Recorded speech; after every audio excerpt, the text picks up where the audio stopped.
இரவு 12 மணி முடிந்தவுடன் அகவை 64 தொட இருக்கின்ற 46 வயது நிரம்பிய இளைஞனாக காட்சி தந்து கொண்டிருக்கின்ற அருமையண்ணன் தோய் திருமாவளவன் அவர்களே,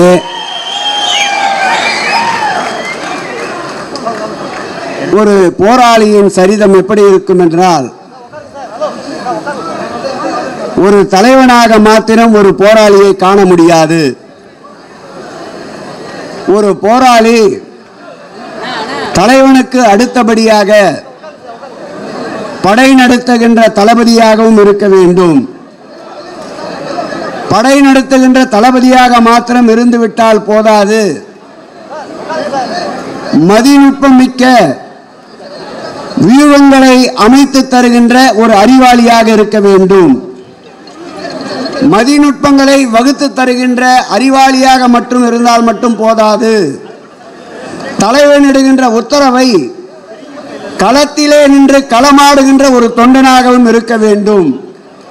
தலைவனாக தளபதியாக மதிநுட்பத்தோடு வியூகங்களை வகுத்து தருகின்ற அறிவாளியாக ஒரு தொண்டனாக காட்சி தருகின்ற ஒரு தலைவன் உண்டென்றால் தமிழக அரசியல் வரலாற்றில் அருமையண்ணன் திருமாவளவன் ஒருவராகத்தான் இருக்க முடியும்.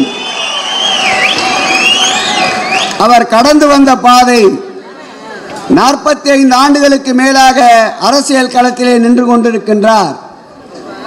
அவர் சந்தித்த சோதனைகளை போல் இன்னொரு இயக்கத்தை நடத்துகின்ற சந்தித்த தலைவர்கள் இருப்பார்கள் என்றால், இன்றைய தினம் அரசியலிலே சந்நியாசம் பூண்டிருப்பார்கள். அந்த அளவு சோதனைகளை சாதனையாக்கிய ஒரு மகத்தான தலைவனுக்கு இன்று பிறந்த நாள்.